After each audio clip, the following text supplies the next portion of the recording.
Welcome to Inside the Castle, the podcast that goes behind castle doors to have real conversations with real people about solving the nation's toughest challenges. I'm one of your hosts today, Aaron Snyder. And I'm Lauren Lake. Today we are wrapping up our three-part regulatory series with Tunis McElwain, the Deputy Chief of Regulatory at USACE headquarters. Tunis, can you tell us a bit about yourself and your role at the Corps?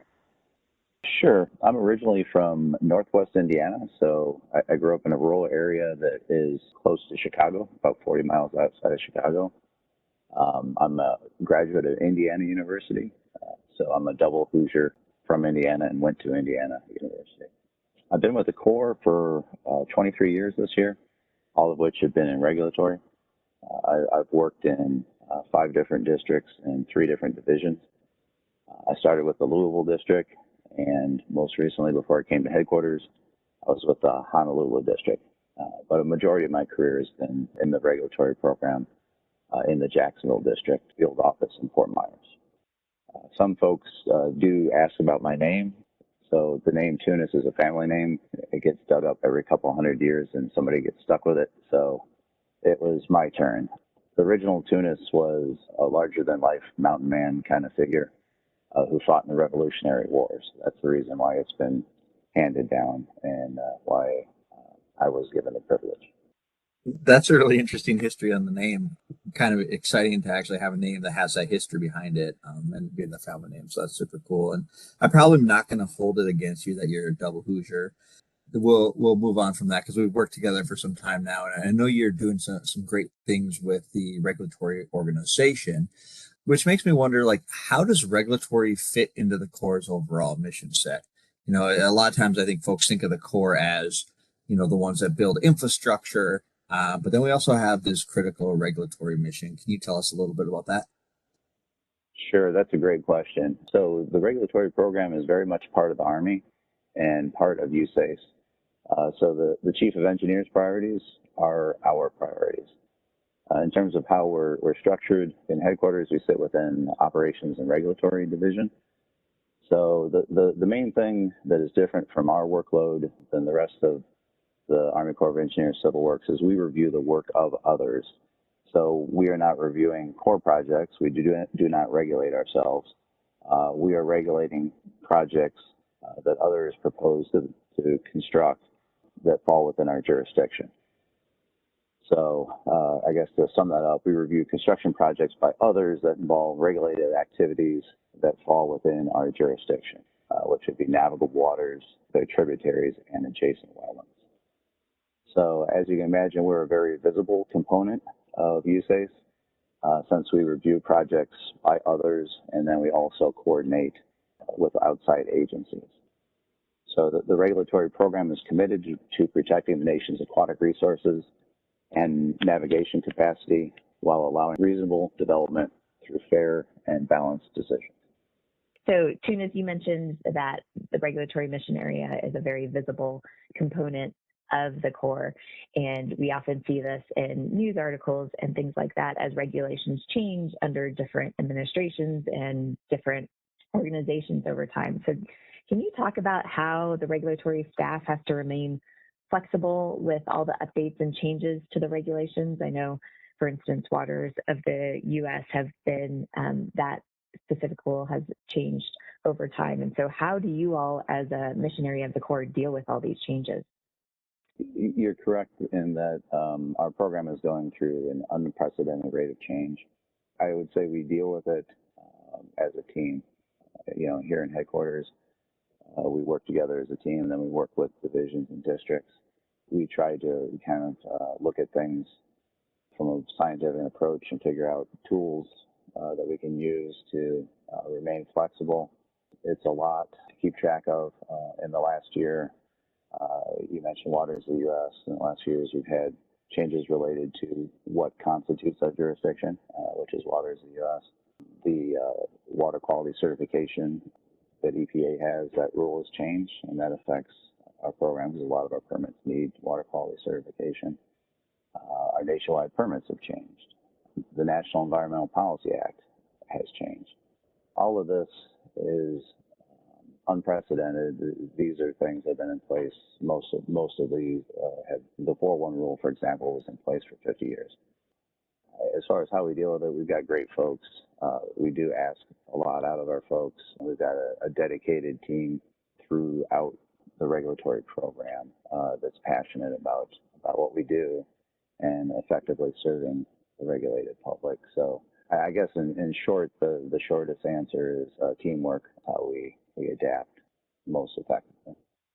Thanks, Tunis. I think it may have been easier just to ask you what has not changed. It might have been a shorter list than what's changed for you guys over there. So definitely dealing with challenges, and change didn't stop at, changing the regulations and rules. It also, continued with the pandemic and just how staff interacts with each other. And how did the pandemic affect your organization and the ability to carry out the mission? I mean, everybody before was in the office working together and maybe field visits.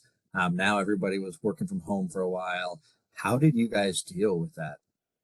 I would say very effectively. In the regulatory program, we're constantly meeting with other agencies and applicants, not always in person. So over the years, we've adapted and used tools like WebEx and things like that to our advantage.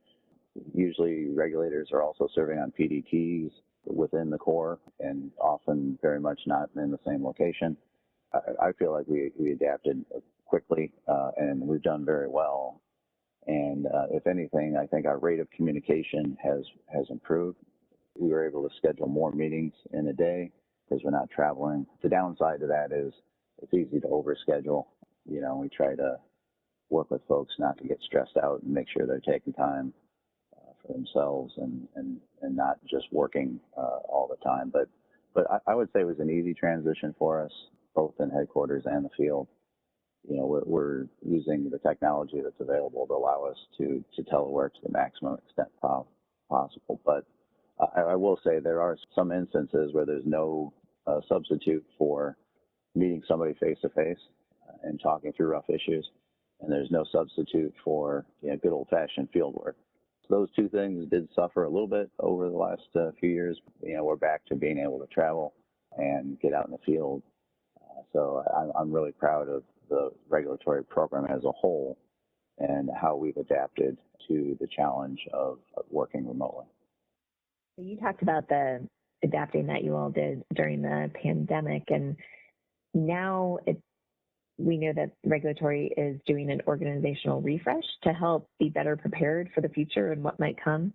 Can you talk a bit more about that? Was it the pandemic that brought this organizational refresh on, or was it something else? And what are you all doing to be better prepared for future conditions and future situations going forward? Sure. We've been, for the last decade or so in a funding situation where our budget has been flatlined. So that has hindered our ability to do a lot of things that we'd like to do. But with the funds related to the Infrastructure Investment and Jobs Act, we've dedicated ourselves to transforming how we do business. So I guess the best way to sort of frame that up would be using the chief's priorities of people readiness, partnerships, and innovation. So in terms of the Infrastructure Investment and Jobs Act funds, or IIJA funds, with people, we're using those funds to transform how we manage our workload. So we're working with divisions and districts to develop regional support centers to help balance workload between districts. In terms of readiness, we're working with the districts to host recruitment events. So things like Yellow is a new platform for us, but we're using that to fill critical vacancies. And also in terms of readiness, we're also using some contracts to support some things that we never have before. So these are support functions that are not inherently governmental. In regulatory, we would always make the decision, but not everything that leads that decision has to be done by us. So we're using some contract support to do some things, and we're looking at ways to expand that to help the regulators in the field. In terms of partnerships at the federal level, here in headquarters, we partner with the U.S. Fish and Wildlife Service, National Marine Fisheries Service, EPA, and Coast Guard, just to name a few. And we're working on things like national MOUs At the division level, we're working on things like regional biological opinions, and at the district level, things like local programmatic agreements and tools that help us get through consultation for things like endangered. In terms of innovation, we're working to develop centers that would support the division and district. So that's sort of a regulator without borders concept that would allow us to shift the work around regionally and help balance the workload. Other innovation the ideas that we've done and we're working on related to technology. We have a national regulatory viewer, which is like a GIS-like tool that our regulators can use. We're developing an applicant request system where we're trying to get applications electronically and tie in our database a little bit more and other things like that. And we're also updating our database form to evolve and stay current and do things that capture the data we need, but also help the regulators in the field. To keep in line with the chief's priorities, our version of winning, it's like a safe workforce, increased staffing, balanced workload, best tools available for the field, developing the next generation of leaders within the regulatory program, and increased partnerships. So all of that should result in an effective and efficient implementation of the regulatory program nationally. Thanks, Tunis. It sounds like regulatory has an awful lot on its plate, and I know you have really good staff in the field, and it's really kind of a thankless job. I feel like when you guys make the news for regulatory, it's not a positive news article. It's a little bit controversial. So we've talked a lot about those challenges and what you're doing, but kind of like looking ahead to the future, what kind of challenges and opportunities do you see for the regulatory program? And in the future, what does success look like? Yeah, so challenges, I would say the transformation we're going through that I just talked about is a challenge, but I think it's also an opportunity to improve. But change is not always easy.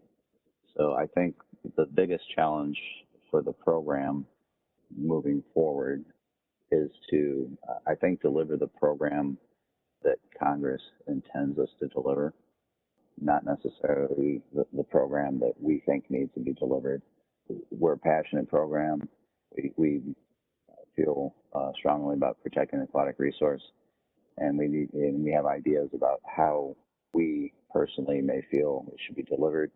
I think the challenge for us is to deliver the program in the way that we're being told to deliver it, which means it may not always align with personal viewpoints on things. As professionals, we always have to kind of, keep our personal opinions to ourselves because we are impartial in our permit reviews. We don't take the side of the applicant. It's an objective review. I think the biggest challenge is delivering the program in a way that's effective and efficient while also balancing personal beliefs and views about how we implement the program.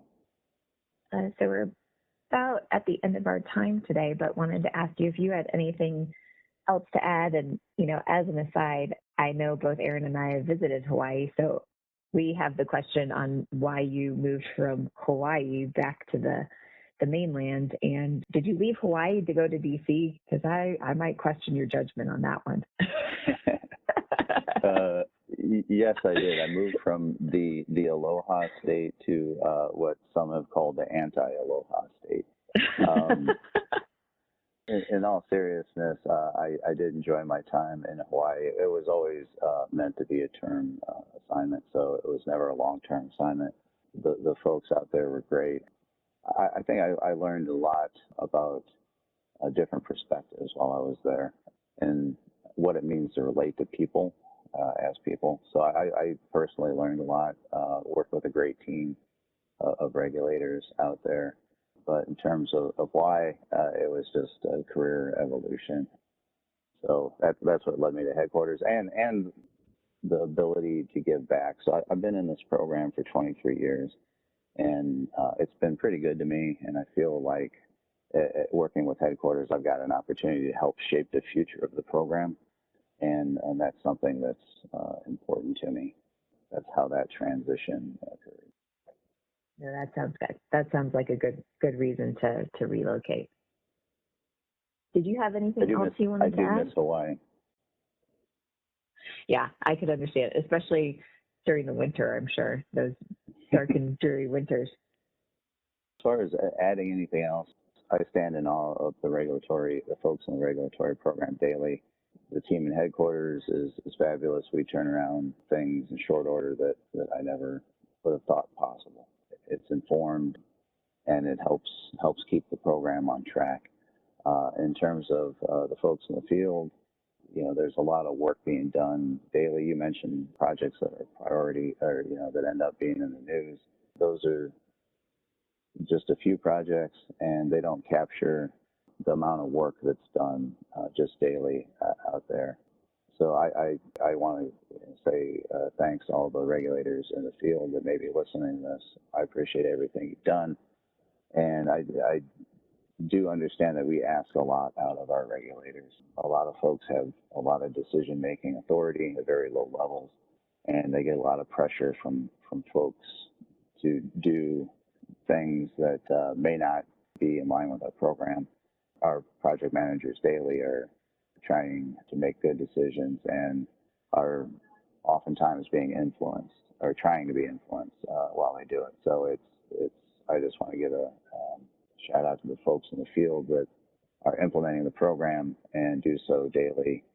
It's a heavy workload with a lot of responsibility, and it takes a special kind of person to do this kind of work. Thank you, Tunis, for joining us today for this edition of Inside the Castle. We appreciate you and your insights. To our listeners, we want to hear from you. What topics are important to you and people you're interested in hearing from? Until next time, be safe, be innovative, and be revolutionary. Thanks for joining us for this Inside the Castle podcast. To provide your feedback, email us at cw.infrastructure.team@usace.army.mil. Stay tuned for additional Inside the Castle podcasts as we explore life inside the Corps and revolutionize civil works together.